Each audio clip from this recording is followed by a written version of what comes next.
Dios tiene para nosotros y para que salgamos de acá edificados. Amén. Muy bien, muy bien. Muy bien. Hace 8 días, ¿verdad? Hace 8 días vimos que necesitamos ser cartas vivas, ¿verdad? Necesitamos ser cartas vivas que reflejen un poco la vida de nuestro Señor Jesucristo. Que la gente pueda leer, ¿verdad? Que la gente pueda leer en nuestro comportamiento. No es simplemente que la gente pueda leer un versículo ahí en la camisa y todas esas cosas no están mal, ¿verdad? Pero que la gente pueda leer en nuestro comportamiento, en nuestra forma de pensar, en nuestra forma de resolver nuestros problemas, que hay algo adentro ahí diferente.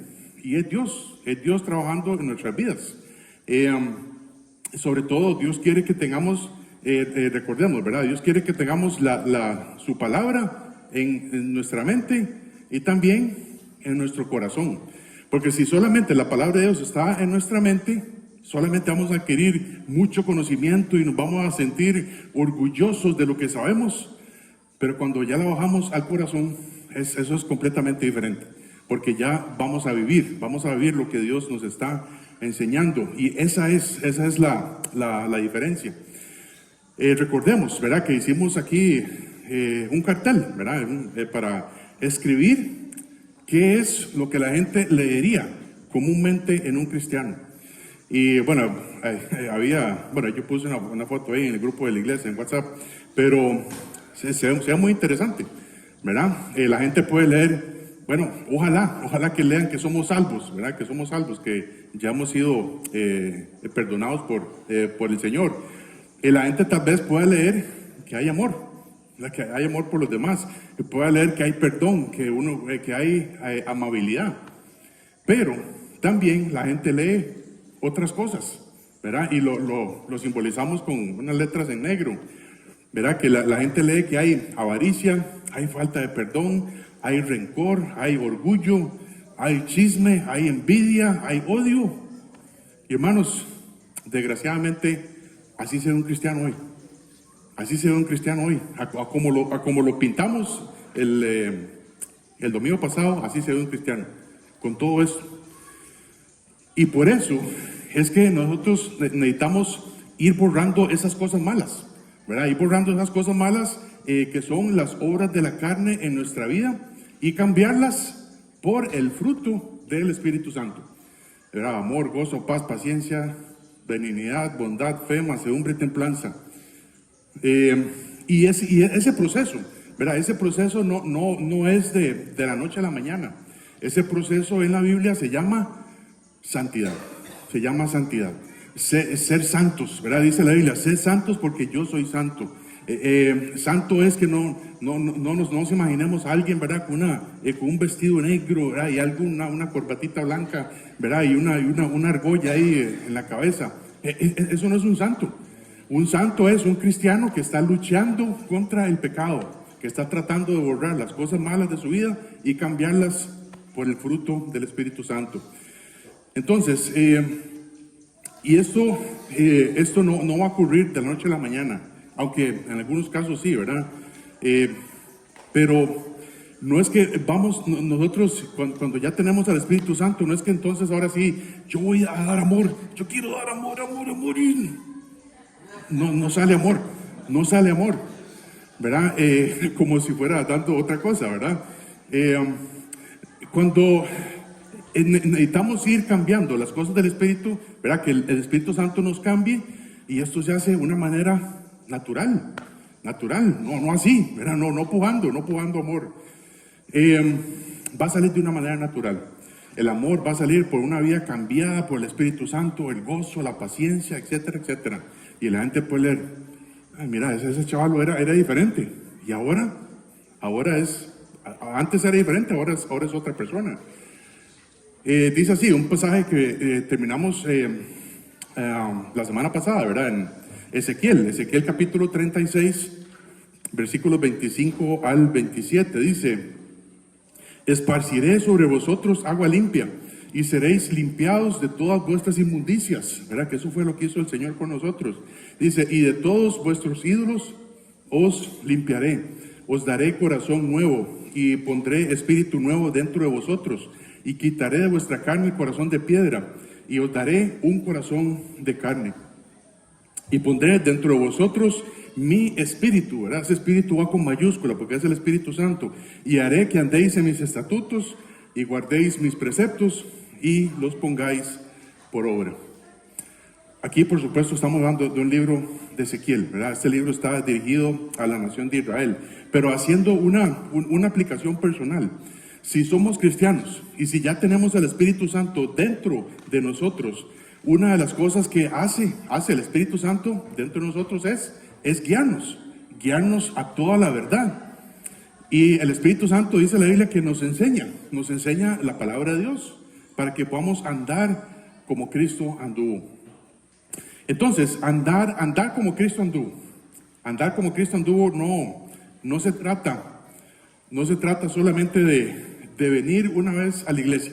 Bueno, esto precisamente no es una iglesia, ¿verdad? Nosotros somos la iglesia, el cuerpo de Cristo, de cada persona. Pero esto de andar en el Espíritu Santo o ser guiados por el Espíritu Santo, no se trata de venir una vez al culto, ¿verdad? Y entre semana yo vivo como me dé la gana. Si este es tu andar en Cristo, no tienes idea de lo que estamos hablando. Dios nos ofrece una relación con Él. Dios nos ofrece una relación con su Hijo. Dios nos ofrece una relación con el Espíritu Santo. No es nada religioso. Es algo vivo, Como decía Aaron al puro principio, ¿verdad? Venimos aquí para, uno de los propósitos el propósito principal es edificar el cuerpo de Cristo, para que cada uno de nosotros podamos crecer como Dios quiere. No solamente vernos las caras, ¿verdad? Bonitas o más o menos, ¿verdad? Es crecer juntos. Y cuando estamos juntos, hermanos, va a haber cosas que resolver, sí, pero estamos haciendo lo principal, que es trayendo la palabra de Dios a nuestras vidas, aplicándola correctamente para que podamos crecer. No es solamente adquirir conocimiento. Venir a la iglesia no es solamente de adquirir conocimiento. Ustedes sabían que Satanás se conoce la Biblia. Satanás conoce la Biblia. Y hermanos, Satanás conoce la Biblia mejor que nosotros. Por supuesto, la usa para sus maquinaciones, la usa para tentarnos. Pero si fuera por eso, si fuera por conocimiento, el diablo sabe más que nosotros de la Biblia. No se trata solamente, y también venir a la iglesia o estar en ese proceso de santidad, como decía antes, no se trata de hacer unas cositas para Dios, ¿verdad? Bueno, yo entre semana vivo como a mí me da la gana, ¿verdad? Y entonces, pero los fines de semana, los domingos, trato de venir a la iglesia, trato de hacer algo, no se trata de eso. Por ejemplo, yo voy a servir de vez en cuando, si es que me levanto temprano, yo llego y hago algo. De eso no se trata la santidad. O por ejemplo, yo vengo a la iglesia, pero no ofrendo. No estamos hablando de diezmo, ¿verdad? No estamos hablando de diezmo, ya hemos hablado de eso. Pero hay personas, ¿verdad? Yo sé que tal vez ninguno acá piensa así, así o así. Pero hay personas que dicen, no, yo voy a la iglesia, pero a mí que no me toquen nada más, que no me toquen la billetera, que no me toquen nada más. Pues, pensando que tal vez están haciéndole un favor a Dios yendo a la iglesia. Y hay muchos cristianos que piensan de esa manera. Se trata de una relación con Cristo. Se trata de leer su palabra, guiado por el Espíritu Santo. Por supuesto, no vamos a comprender toda la palabra de Dios, porque aquí está la mente del Señor, ¿verdad? La vamos a comprender por siempre y siempre, ¿verdad? En ese proceso. Pero se trata de leer la palabra de Dios, aplicarla correctamente a nuestras vidas para poder obedecerla. De eso se trata, lo que Dios quiere que hagamos. Ese es el tipo de comunión que Dios quiere que tengamos. Ahora, Esto nos da, todo esto que estamos hablando, nos da el contexto de lo que Pablo viene hablando. Viene hablando del capítulo 3, el primer versículo, dice: ¿comenzamos otra vez a recomendarnos a nosotros mismos? ¿O tenemos necesidad, como algunos, de cartas de recomendación para vosotros o de recomendación de vosotros?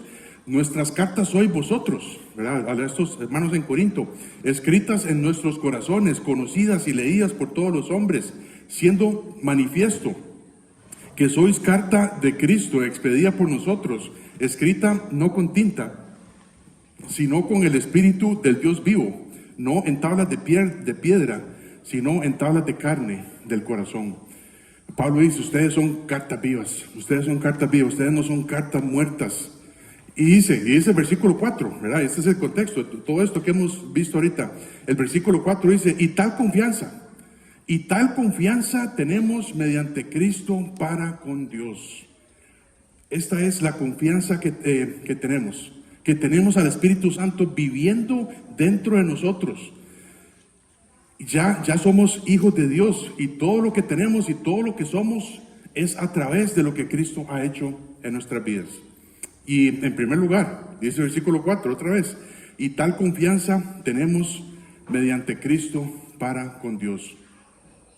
Hermanos, en nosotros no hay nada bueno. En nosotros, como seres humanos, no hay nada bueno, ¿verdad? Es siempre muy interesante ver cuando uno va o trata, ¿verdad?, de ir a evangelizar y a llevar el mensaje de salvación a las personas. La mayoría de las personas se creen buenas. No le hacen daño a nadie. Yo no soy tan malo como los que están allá encerrados en la cárcel, esto, etcétera, etcétera. Y ya cuando uno les empieza a decir: usted es malo, hay unos que se ofenden grandemente. Pero en nosotros no hay nada bueno. Todo lo que ahora somos como hijos de Dios es porque en la pura gracia de Dios Él nos ha hecho unas nuevas criaturas. Amén. Amén, muy bien, ahora están poniendo atención, muy bien, lo felicito. Entonces, Dios nos ha hecho nuevas criaturas. Recordemos que ya en el libro de Romanos vimos esto, que Dios ya nos ve en el futuro como justificados, como resucitados en Cristo, y Él quiere lo mejor para nosotros. Él quiere lo mejor para nosotros. Y lo mejor para nosotros no se trata de, bueno, entonces yo soy un hijo del rey, entonces yo tengo que vivir aquí en este mundo como un príncipe, como si fuera ahí un hijo de un jeque en Qatar o algo así. Muchos cristianos piensan eso también. Entonces yo entonces reclamo las bendiciones de Dios para mi vida. De eso no se trata lo mejor de Dios para nosotros. No se trata de eso. Vamos a llegar al final, ¿verdad?, el mensaje, sabiendo que es lo mejor que Dios quiere que tengamos. Dice el versículo 5, dice 2 Corintios 3:5, dice: no que seamos competentes por nosotros mismos, para pensar algo de nosotros mismos, ¿verdad? Lo único que podemos pensar de nosotros mismos es que antes éramos pecadores y ahora en Cristo somos salvos por la pura gracia de Dios. Dice: sino que nuestra competencia proviene de Dios. Y aquí nuestra competencia no está hablando como una maratón, ¿verdad? No es una competencia de correr, es una competencia de que Dios nos hace competentes, Dios nos hace capaces, idóneos. Como decía Pablo decía el versículo en 2 Corintios 2:16. Pablo decía, ¿verdad?, que tenemos que llevar el olor de Cristo, ¿verdad?, a los que se salvan y a los que se pierden. Dice el versículo 16, dice: a estos ciertamente olor de muerte para muerte, y a aquellos olor de vida para vida. Y para estas cosas, ¿quién es suficiente? ¿Quién es suficiente para ir llevando el mensaje de salvación a todos los gentiles? Y la respuesta era: nadie es suficiente.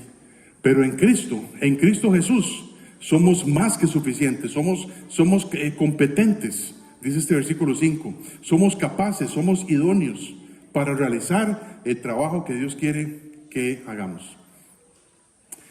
En muchas ocasiones, ¿verdad? Pensando en nuestra vida cristiana, en muchas ocasiones nosotros confiamos en lo que hacemos.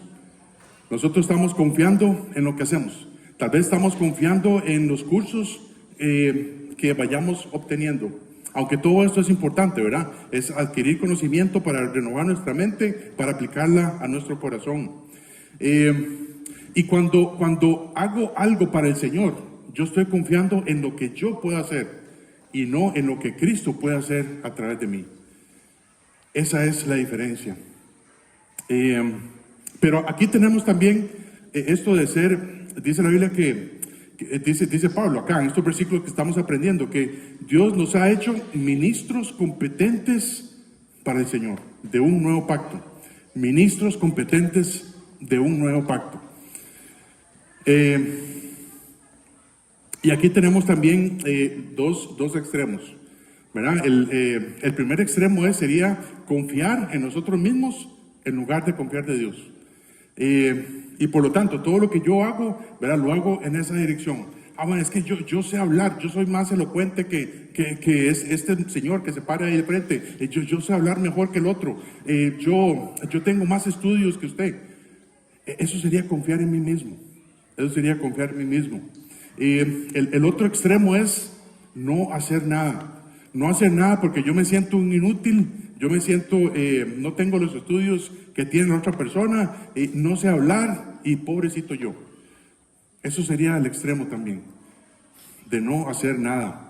Debemos de prepararnos en la palabra de Dios y ella misma nos va a equipar. Si tenemos al Espíritu Santo dentro de nosotros, es una promesa de Dios. Es una promesa de Dios de que Él mismo nos va a equipar para que seamos siervos competentes, para que seamos ministros competentes. Dice segunda de Timoteo, ¿verdad? Segunda Timoteo 3, 16, 17, que toda la escritura de Dios, es inspirada por Dios y útil para instruir, para enseñar, para redarguir, para corregir e instruir en justicia. Para 4 cosas: enseñar, redarguir, corregir e instruir en justicia. ¿A fin de qué? De que el hombre de Dios sea perfecto. Y ese perfecto no quiere decir sin pecado. Ese perfecto es enteramente preparado para toda buena obra. Eso es lo que Dios quiere que hagamos. Que nos estemos preparando y no confiando en nosotros mismos. Ustedes saben que Dios escogió a Moisés.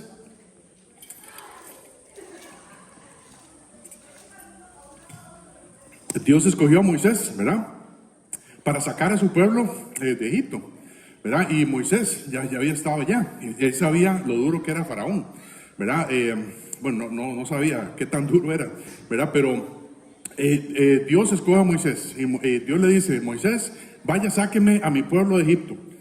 Y Moisés, ¿qué hace? La primera reacción de Moisés: dudar de él mismo. Dice Éxodo 4:10, entonces dijo Moisés a Jehová: ay, Señor, ¿verdad? Muchas veces decimos: ay, Señor, ¿por qué a mí? ¿Por qué yo? Ay, Señor, nunca he sido hombre de fácil palabra, ni antes, ni desde que tú hablas a tu siervo, porque soy tardo en el habla y torpe de lengua. Dios lo escogió para sacar a su pueblo de Egipto y Moisés estaba confiando en Moisés. No sé hablar, Señor, yo no sé hablar. Yo no puedo convencer a Faraón de que deje ir a su pueblo libre. No, pero Dios sí lo puede hacer. Y Dios sí lo pudo hacer. Pero es como cuando vienen las películas de Semana Santa, ¿verdad? Y los anuncios son: ahí vamos a los Viernes Santo, es los 10 mandamientos. ¿Podrá Moisés sacar a su pueblo de Egipto? ¿Podrá abrir el Mar Rojo? ¿Verdad? Esos son los comerciales, ¿verdad? Esas películas. Pero es como ver eso. Ya es una película que ya hemos visto. Dios tiene el poder para hacerlo.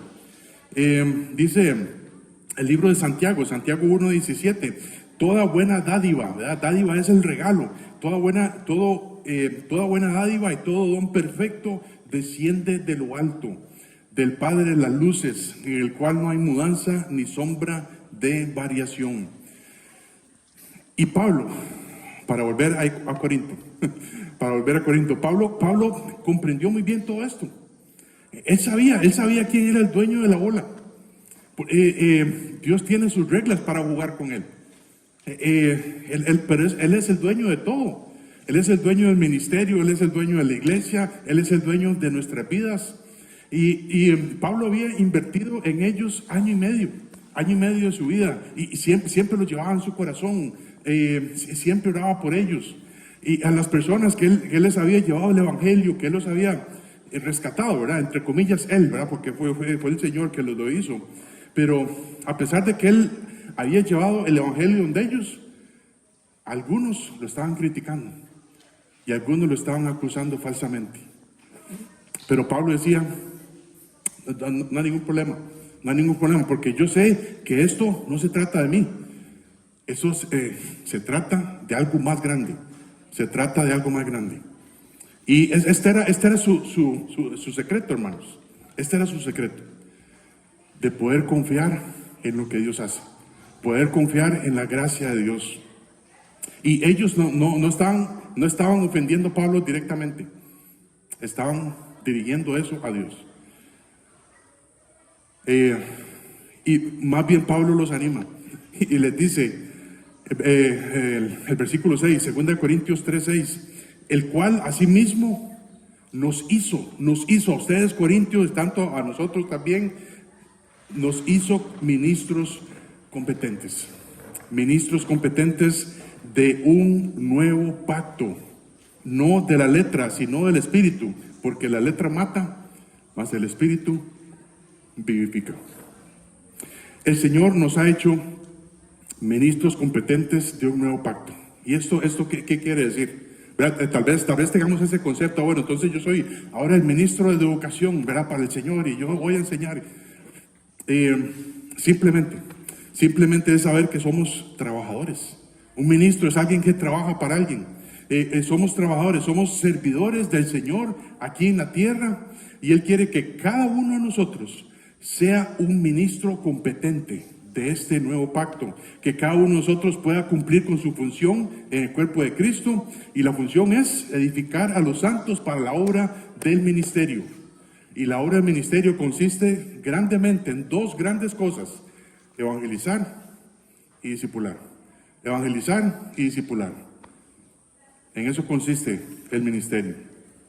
Dice Efesios, verá un pasaje que hemos visto antes, Efesios 4, del 11 al 12. Efesios 4, del 11 al 12 dice, y Él mismo, ¿verdad? El Señor Jesucristo, Él mismo constituyó a unos apóstoles, ¿verdad? No son los que ahora se autodenominan apóstoles. Yo soy apóstol Juan Pedro de la Madre, que no sé qué.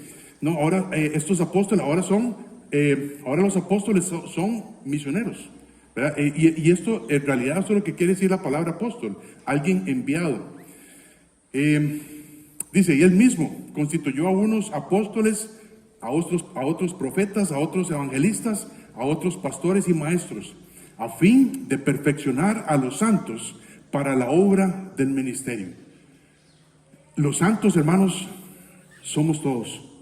Si usted es un creyente, si usted es un hijo de Dios, si usted ya se arrepintió de sus pecados y puso su fe en Jesucristo, usted es un santo. Dios ya lo ve como un santo. Recordemos que Dios nos ve a través de su Hijo Jesucristo. Dios nos ve a través de la sangre derramada, ¿verdad?, en la cruz. Y dice, a fin de perfeccionar a los santos para la obra del ministerio, para evangelizar y discipular, para la edificación del cuerpo de Cristo. Cada uno de nosotros tiene que hacer su función en el cuerpo de Cristo. Y muchas veces, ¿verdad? La gente piensa que el trabajo que se hace en una iglesia es solamente para unos cuantos, que es para el pastor, que es para los diáconos, ¿verdad? Si hay diáconos, es para los maestros, para algunos que sirven haciendo algo. Algunos piensan, ¿verdad? Que el pastor no hace nada entre semana y que solamente el domingo viene a dar una charla y el resto de los días va a ir a las playas. Amén. No, ojalá eso fuera, ojalá. Pero no, así no es. Esa no es la obra del ministerio. Entonces, se requiere mucho trabajo. La obra del ministerio. Pero ¿qué es la obra del ministerio? La obra del ministerio es cumplir mi función dentro del cuerpo de Cristo para poder edificarlo. Cumplir mi propia función dentro del cuerpo de Cristo. Recordemos que cuando llegamos a 1 Corintios 12, que Dios nos ha dado dones espirituales. ¿Verdad? Estos dones espirituales son regalos de Dios sobrenaturales, ¿verdad? Que Dios quiere que abramos esos regalos para que los pongamos por obra. Hemos aprendido mucho esto, ¿verdad? Por ejemplo, aprendimos que el don de profecía, ¿verdad? El don de profecía es alguien que predica la Biblia. El don de servicio, ¿verdad? Es reconocer dónde están esas necesidades y poderlas suplir. El don de enseñanza, el don de maestro, es alguien que pueda enseñar la palabra de Dios, alguien que sea apto para enseñar la palabra de Dios. Y dice el versículo, 1 Corintios 12, hay diversidad de dones, es decir, hay muchos dones. Entonces, ¿cuál es tu don? ¿Cuál es ese regalo que Dios te ha dado para que lo ponga a servicio de otros hermanos? Si usted no sabe todavía cuál es su don, muchas veces descubrimos cuál es el don intentando algo, metiéndose a hacer algo. Es como cuando usted era joven, ¿verdad? Carlos, ¿verdad? Cuando Carlos era joven, ¿verdad? Él quería ser un jugador de fútbol, ¿verdad que sí? No. Usted quería ser un jugador de fútbol, ¿verdad? Y usted se mete a jugar bola, usted dice, no, esto no es lo mío, pero por lo menos usted intentó y se fue con toda la espinilla quebrada, ¿verdad? Por lo menos. Pero, hermanos, en el servicio a Dios es igual. Tenemos que intentar hacer algo y nos vamos a equivocar, pero así vamos a aprender y luego vamos a decir, yo creo que este es mi don. Yo creo que esto es lo que Dios quiere para mí. Y lo vamos a hacer confiando en lo que Dios hace a través de mí, no confiando en lo que yo pueda hacer. Esto también de los dones espirituales lo hace el Espíritu Santo, ¿verdad? Dice, lo hace el Espíritu Santo para provecho del cuerpo de Cristo. Y mientras más estemos controlados por el Espíritu Santo, vamos a comprender lo que Dios quiere que hagamos. Y ahora dice el versículo, ¿verdad? Dice el versículo 5, el versículo 6, el cual asimismo nos hizo ministros competentes de un nuevo pacto, no de la letra, ¿verdad? Dice, sino del Espíritu, porque la letra mata, mas el Espíritu vivifica. Entonces, ¿qué quiere decir esto? Que la letra mata. Se refiere a la ley, en sí. Aprendimos, ¿verdad? Hace no sé, como año y medio, una cosa así, no me acuerdo. Aprendimos en Romanos, ¿verdad? Que la ley en sí no es pecado. La ley en sí no es pecado. No es pecado porque refleja lo que es Dios, refleja la santidad de Dios. Pero dice la Biblia también, en Romanos 3:10, que no hay justo ni aun qué. Ni a uno, no hay justo ni a uno. Todos hemos pecado, todos hemos quebrantado la ley de Dios. Esa ley de Dios está escrita en nuestros corazones. Todos hemos mentido, todos hemos adulterado con nuestro corazón, todos hemos robado, todos nos hemos llevado algo que no nos pertenece, todos hemos tenido otros dioses en nuestra vida. Y por lo tanto, dice la Biblia también que estamos destituidos. Estamos separados de la gloria de Dios. Ya no podemos entrar al cielo. Y dice la Biblia también en Romanos 6:23 que porque la paga del pecado es muerte. La paga del pecado es muerte. Yo tengo que pagar mi pecado con mi muerte espiritual. Yo tengo que ir al infierno. Eso es lo que dice la Biblia. Yo tengo que ir al infierno por haber pecado, por haber quebrantado esa ley de Dios. Más, dice el versículo 6 también, más el Espíritu vivifica. Más el Espíritu vivifica. Notemos que aquí la palabra Espíritu está en minúscula, ¿verdad? Está en minúscula. Ahí se refiere a un pacto espiritual. Esto lo vamos a ver la próxima semana. Se refiere a un pacto espiritual. Y por eso es que dice la Biblia que ya todos nacemos en pecado. Que todos, dice, por cuanto un hombre pecó, ese pecado pasó a todos los hombres por cuanto todos pecaron. Y por eso es que nosotros necesitamos nacer de nuevo. Eso es lo que dice Juan capítulo 3. Por eso es que necesitamos nacer de nuevo. Esto se hace reconociendo que somos pecadores, creyendo en Jesucristo, que Él murió por mis pecados y creyendo en Él. Y punto. Así es como nacemos de nuevo. Eso es lo que dice la Biblia. Y esto es lo que nos vivifica. Esto es lo que nos vivifica. Por la ley, sabemos que hemos pecado. La ley mata, ¿verdad? Porque sabemos que hemos pecado. Pero el Espíritu, más el Espíritu vivifica. Y por eso es que necesitamos nacer de nuevo. Entonces, dice el versículo 6, segunda de Corintios 3:6, el cual, ¿verdad? El mismo Espíritu, el mismo Dios, el cual nos hizo ministros competentes de un nuevo pacto. Ministros competentes de un nuevo pacto. Este nuevo pacto inicia cuando Jesús derrama su sangre. Cuando Jesús derrama su sangre. Dice Lucas, ¿verdad? Un pasaje que leemos cuando estamos celebrando la cena del Señor. Dice en Lucas 22, versículo 20, dice, de igual manera, después de haber cenado, tomó la copa diciendo, esta copa es el nuevo pacto en mi sangre que por vosotros se derrama. Cuando Cristo derramó su sangre para expiación de los pecados, ahí comienza el nuevo pacto.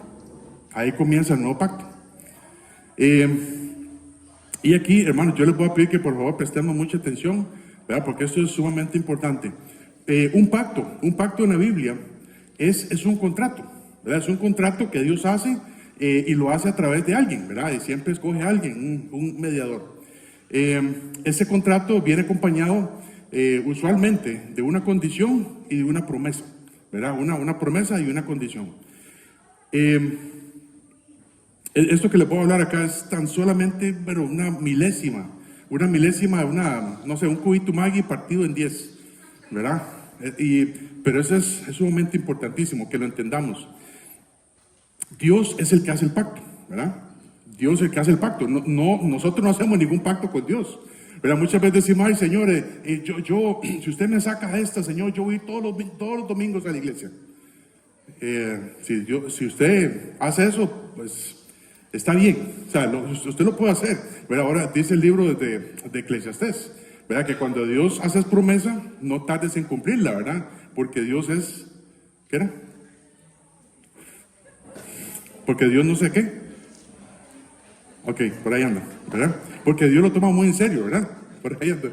Entonces, y muchas veces pensamos que este es el pacto que podemos hacer con Dios. Pero dice, Señor, si usted me saca de esta, yo voy a hacer esto y esto por usted, Señor. Lo podemos hacer, ¿verdad? Pero Dios es el que hace el pacto. Dios es el que hace el pacto, ¿verdad? Y muchas veces los pactos que hace Dios son condicionales y otros son incondicionales, ¿verdad? Que no es ninguna condición. En la Biblia, ¿verdad? Encontramos 7 pactos principales, ¿verdad? En la Biblia encontramos 7 pactos principales. Y Dios es el que hace el pacto, y Dios es el que hace el pacto desde el principio. ¿Por qué? Porque la idea de Dios siempre ha sido relacionarse con su creación. La idea de Dios siempre ha sido tener comunión con el hombre. En primer lugar, tenemos el pacto de Edén, ¿verdad? Tenemos el pacto de Edén. Este es el huerto de Edén, ¿verdad? Este pacto comenzó con Adán y su mujer, ¿verdad? Con Adán y su mujer. Al principio la mujer no se llamaba Eva, ¿verdad? Se llamaba mujer, se llamaba varona.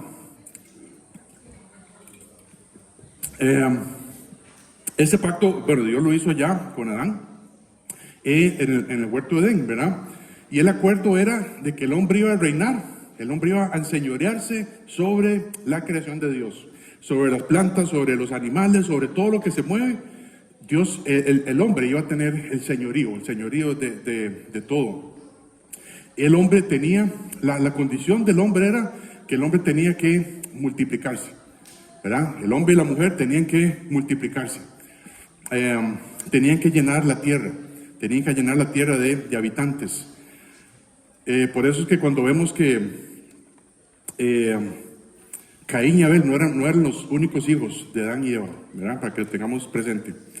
Entonces, la condición, ¿verdad? La condición que Dios le hace al hombre, ¿verdad? Hay una prohibición, no comer, ¿verdad? No comer del fruto del árbol de la ciencia del bien y del mal.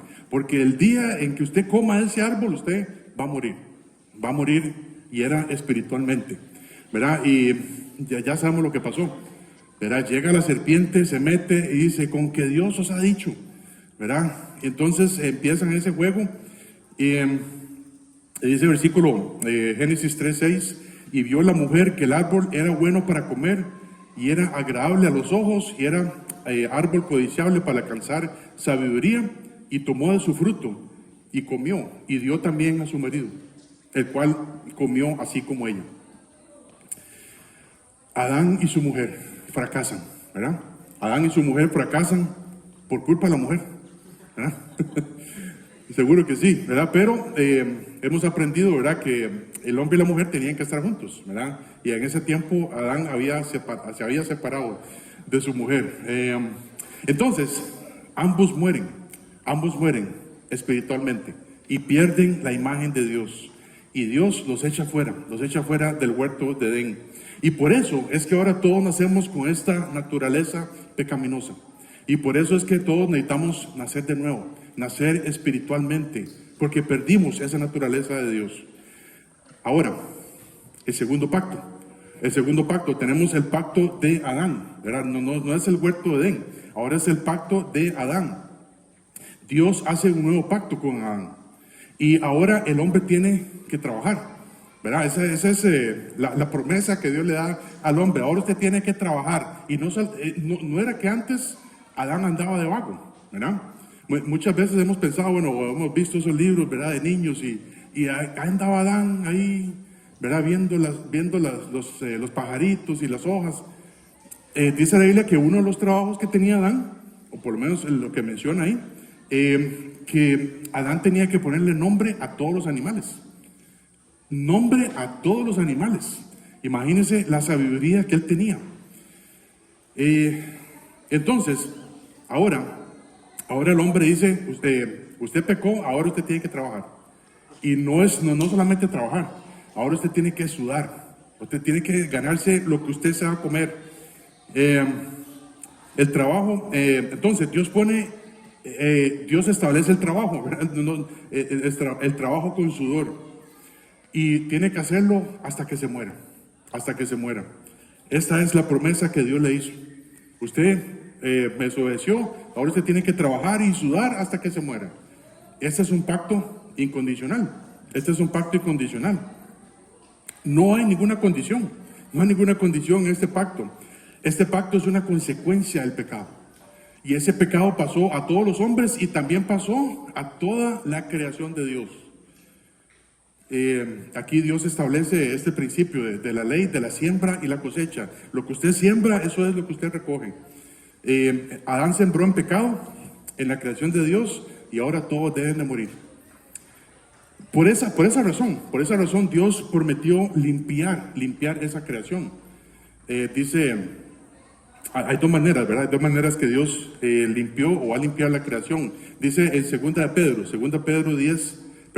Pedro 3, 10 al 12. Dice, pero el día del Señor, que es cuando el Señor venga en su segunda venida, el día del Señor vendrá como ladrón en la noche, en el cual los cielos pasarán con gran estruendo, y los elementos ardiendo serán deshechos, y la tierra y las obras que en ella hay serán quemadas. Puesto que todas estas cosas han de ser deshechas, ¿cómo no debéis vosotros de andar en santa y piadosa manera de vivir, esperando y apresurándonos para la venida del día de Dios, en el cual los cielos encendiéndose serán deshechos y los elementos siendo quemados se fundirán. Dios promete limpiar ese desastre, ¿verdad? Ese desastre del pecado. Y cuando Cristo venga a reinar por 1000 años, ¿verdad? Dios va a limpiar en parte esta maldición. Y la va a quitar después del milenio. Dice rápidamente Apocalipsis 22:3 dice, y ya no habrá más maldición. Maldición es el pecado. Y el trono de Dios y el Cordero estarán en ella y sus siervos le servirán. Eso es el pacto de Adán, ¿verdad? Eso es el pacto de Adán. El hombre ahora tiene que trabajar y sudar hasta que se muera, y ese pecado pasó a todos los hombres y a toda la creación de Dios. Ahora, tenemos el pacto de Noé, el tercer pacto. Dios promete, ¿verdad? Cuando Dios manda el diluvio, ¿verdad? Que es una lluvia universal, ¿verdad? De agua de Dios. Antes no había llovido, ¿verdad? Sobre la tierra. Entonces, después del diluvio, Dios promete no volver a destruir la tierra con un diluvio. Sí lo va a hacer luego, ¿verdad? Pero con fuego, pero ya no con agua. Entonces, Dios también, en este pacto de Noé, Dios retoma la tarea al hombre de multiplicarse y llenar la tierra. Y ahora Dios, gracias a Él, gracias a su gracia, ahora Dios cambia la dieta del hombre, ¿verdad? Que ya no era legumbres, vegetales, hortalizas. Ahora Dios cambia la dieta a carne, ¿verdad? Amén. Okay, bueno, más o menos. Entonces, ahora también usted puede comer lechuga y vegetales y todo eso, pero carne también. La señal que Dios establece, ¿verdad? En el cielo, ¿alguien se acuerda qué era? El arco iris, ¿verdad? Y habían nubes, ¿verdad? Antes no había nubes, ahora ya hay nubes. Y Dios establece el arco iris como una señal de que ya no va a volver a destruir la tierra por un diluvio. Ahora el arco iris se usa para otra cosa, que nada que ver con lo que Dios ha hecho. Pero entonces, Dios promete en este pacto de Noé no volver a destruir la tierra con un diluvio, pero sí promete destruir la tierra con fuego. Que es el pasaje que vimos, 2 Pedro 3, del 10 al 12. Entonces, este es un pacto incondicional, ¿verdad? Este es un pacto incondicional. Dios le dice a Noé, vaya, multiplíquese. Ahora, tenemos el pacto de Abraham, ¿verdad? El cuarto pacto, el pacto de Abraham. En Génesis 12, versículo 2, la primera parte del versículo, Génesis 12:2 dice, y haré de ti una nación grande. Haré de ti una nación grande. Este, hermanos, es un pacto incondicional y Dios escogió a Abraham para hacer de él una nación grande. Por supuesto, estamos hablando de la nación de Israel, que es la única nación en el mundo en el cual uno puede ver desde puro principio, ¿verdad? De puro principio desde ella. Esta es la nación escogida de Dios, que viene a través de Isaac, ¿verdad? El hijo de Abraham. No es de Ismael. Los de Ismael ahora son los musulmanes. Pero la promesa es a través de Abraham, Jacob, Isaac. Este pacto es un pacto eterno. Este pacto es un pacto eterno. Dios va a devolver la tierra prometida a Israel en el milenio, cuando Cristo venga. Es un pacto eterno. ¿Por qué? Porque dice la Biblia que Israel será cabeza de las naciones cuando Cristo venga a reinar sobre ellos. Dice un pasaje de Mateo 19:28. Mateo 19:28 dice, y Jesús les dijo, de cierto os digo que en la regeneración, cuando el Hijo del Hombre se siente en el trono de su gloria, ¿verdad? En el milenio, vosotros que me habéis seguido, también os sentaréis sobre 12 tronos para juzgar a las 12 tribus de Israel. Y desde las 12 tribus de Israel hacia todo el mundo. Este es el pacto de Abraham. Ahora tenemos el pacto de Moisés, ¿verdad? Por supuesto estamos hablando de la ley, ¿verdad? Cuando Dios establece la ley allá en Éxodo 19, Éxodo 20. Y aquí es cuando se da el comienzo del pacto de Moisés. Además de los 10 mandamientos, de los 10 mandamientos que Dios les da a su pueblo, ¿verdad? Dios les dio 613 preceptos. 613 preceptos. Y los 10 mandamientos es un resumen de todas las reglas y los preceptos que los israelitas tenían que hacer. Pero ellos incumplieron el pacto, ellos desobedecieron. Dice la Biblia en Jeremías 31:32. Jeremías 31:32 dice: no como el pacto que hice con sus padres el día que tomé su mano para sacarlos de la tierra de Egipto, porque ellos invalidaron mi pacto. Ellos invalidaron mi pacto, aunque fui yo un marido para ellos, dice Jehová. Y ya sabemos lo que pasó. Israel se fue en pos de otros dioses ajenos, y eso se llama fornicación espiritual, ¿verdad? Y Dios, ellos invalidaron el pacto, no Dios. Dice, ahora también tenemos en sexto lugar, tenemos el pacto de David, el pacto de David. Dios hace un pacto con David y le dice que siempre va a haber alguien de su descendencia reinando en su trono, en el trono de David. El Señor Jesucristo es el descendiente físico de David. Dice Mateo 1:1, libro de la genealogía de Jesucristo, hijo de David, hijo de Abraham. Dios vuelve a tomar este pacto en vigencia nuevamente cuando Cristo venga en su segunda venida y se siente sobre el trono de David. Y ahora, todo esto que le acabamos de explicar es para llegar al nuevo pacto, ¿verdad? Es el séptimo pacto, el nuevo pacto. Este pacto se anuncia, ¿verdad? Se anuncia en Jeremías 31, versículo 31. Dice, Jeremías 31, 31 al 34. He aquí que vienen días, dice Jehová, en los cuales haré nuevo pacto con la casa de Israel y con la casa de Judá, no como el pacto que hice con sus padres el día que tomé su mano para sacarlos de la tierra de Egipto, porque ellos invalidaron mi pacto.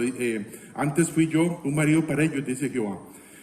Pero este es el pacto que haré con la casa de Israel después de aquellos días, después de la gran tribulación. Dice Jehová, daré mi ley en su mente y la escribiré en su corazón, y yo seré a ellos por Dios, y ellos me serán por pueblo.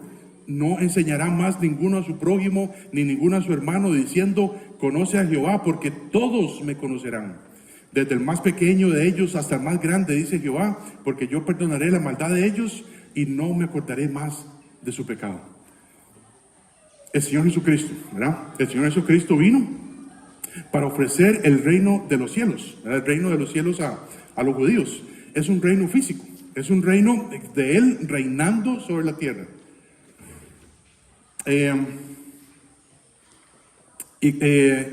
Pero sabemos lo que pasó, ¿verdad? Israel rechaza a su Mesías y lo crucifica. Y cuando Cristo derrama su sangre,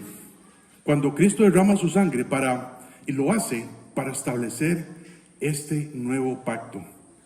Como decía Lucas 22:20, dice, esta es mi copa que por vosotros, o que se derrama, y es para establecer el nuevo pacto. Este nuevo pacto, hermanos, sigue siendo para la nación de Israel. Este nuevo pacto sigue siendo para la nación de Israel. No es para la iglesia en su totalidad. No es para los cristianos en su totalidad. Dice Hechos capítulo 3, versículo 19 al 21, dice, Hechos 3, 19 al 21, así que arrepentidos y convertidos, para que sean borrados vuestros pecados, para que vengan de la presencia del Señor tiempos de refrigerio, y Él envíe a Jesucristo que os fue antes anunciado, a quien de cierto es necesario que el cielo reciba hasta los tiempos de la restauración de todas las cosas, de que habló Dios por boca de sus santos profetas que han sido desde el tiempo antiguo. Nosotros, esto está hablando aquí para la nación de Israel. El Señor Jesucristo derrama su sangre, y esta es mi sangre que se derrama para establecer mi nuevo pacto. Nosotros como gentiles, ¿verdad? Sabemos que la Biblia está dirigida a 3 grupos principales: judíos, gentiles y los cristianos y la iglesia. Nosotros como gentiles ahora somos salvos, ¿verdad? Ya formamos parte de la iglesia, y somos salvos por gracia. Somos salvos por puro regalo de Dios. Y ahora tenemos una pequeña parte en este nuevo pacto. Tenemos una pequeña parte en este nuevo pacto. Y la razón principal por la que estamos en este nuevo pacto es, por supuesto, porque tenemos al Señor Jesucristo dentro de nosotros. Dice en nuestra vida, dice Efesios 2, del 12 al 13. Efesios 2, del 12 al 13 dice: en aquel tiempo estabais sin Cristo, alejados de la ciudadanía de Israel y ajenos de los pactos de la promesa, sin esperanza y sin Dios en el mundo.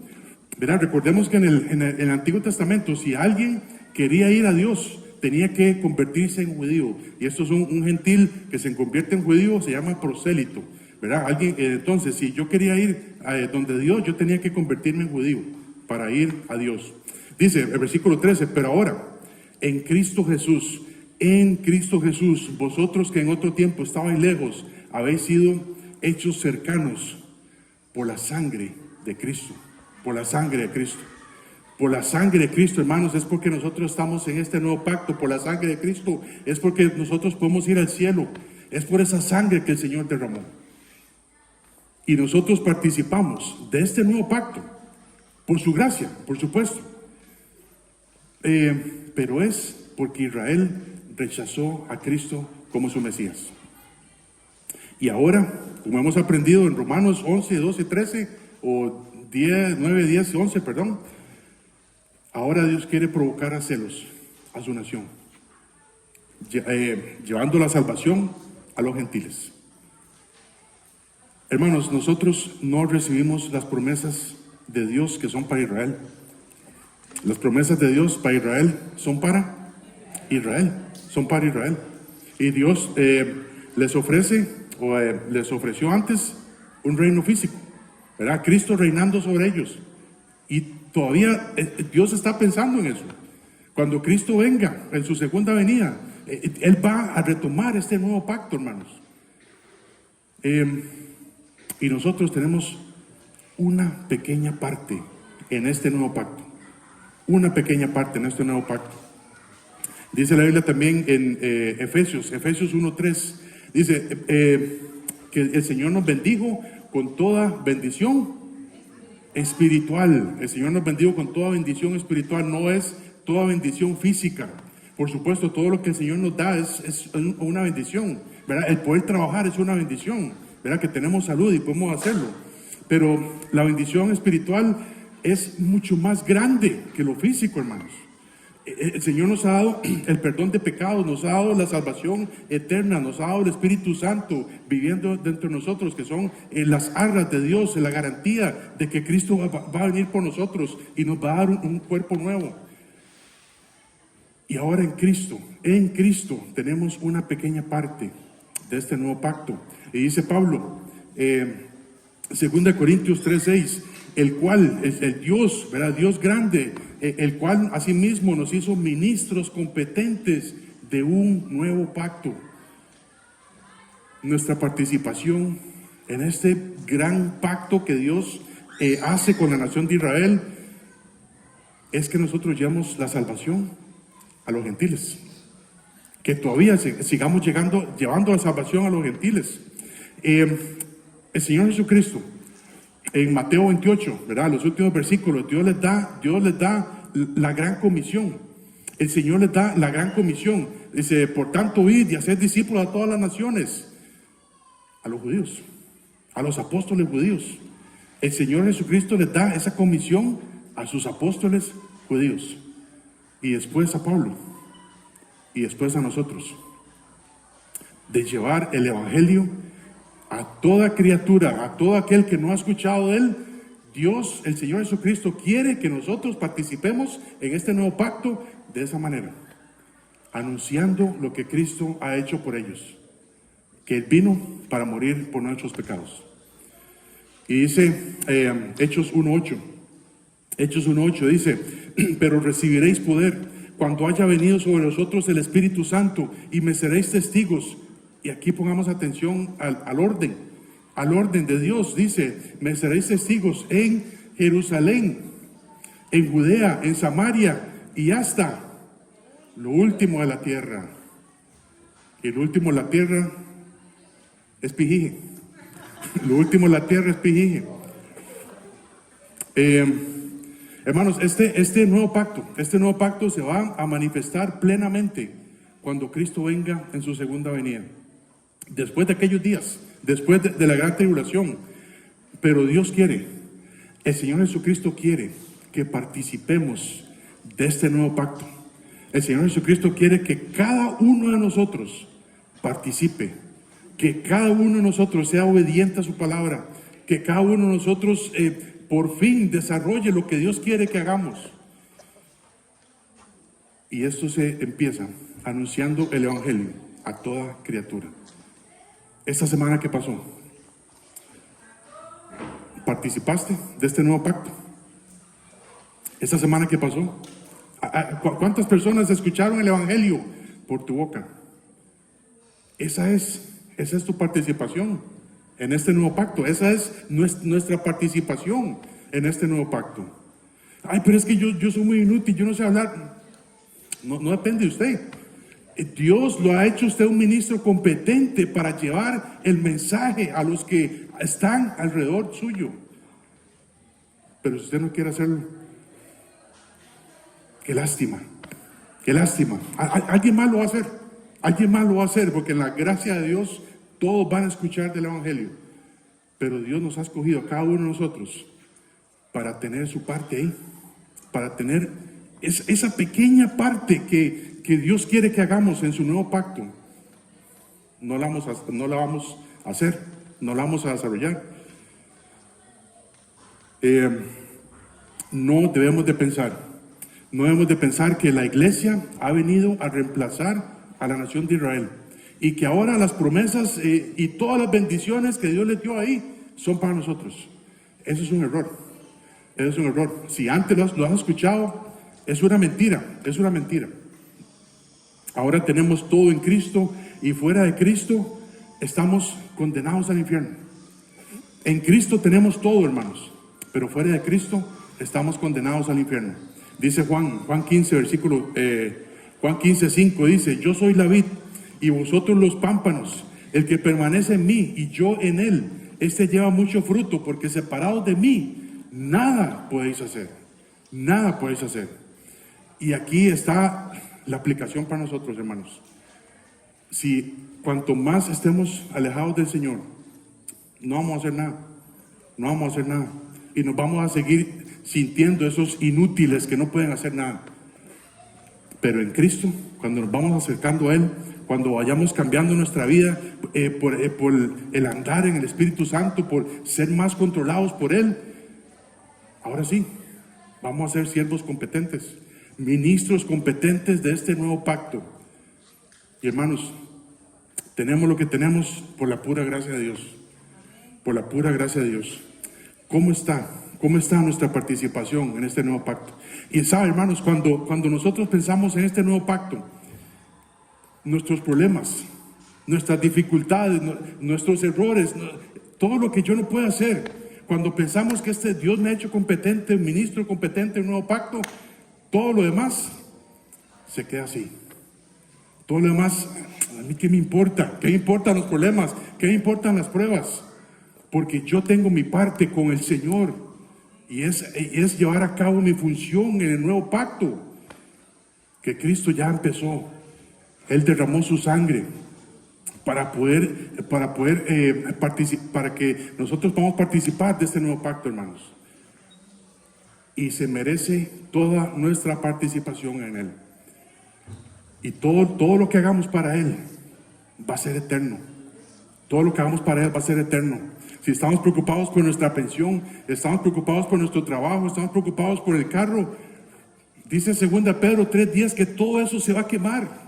Todo eso se va a quemar. Hasta su pensión se va a quemar, si es que el gobierno no se la roba. Pero hermanos, nuestra participación en el nuevo pacto del Señor Jesucristo es eterna. Es eterna. Entonces vamos a inclinar nuestros rostros y vamos a orar y darle gracias a Dios porque somos ministros competentes de ese nuevo pacto.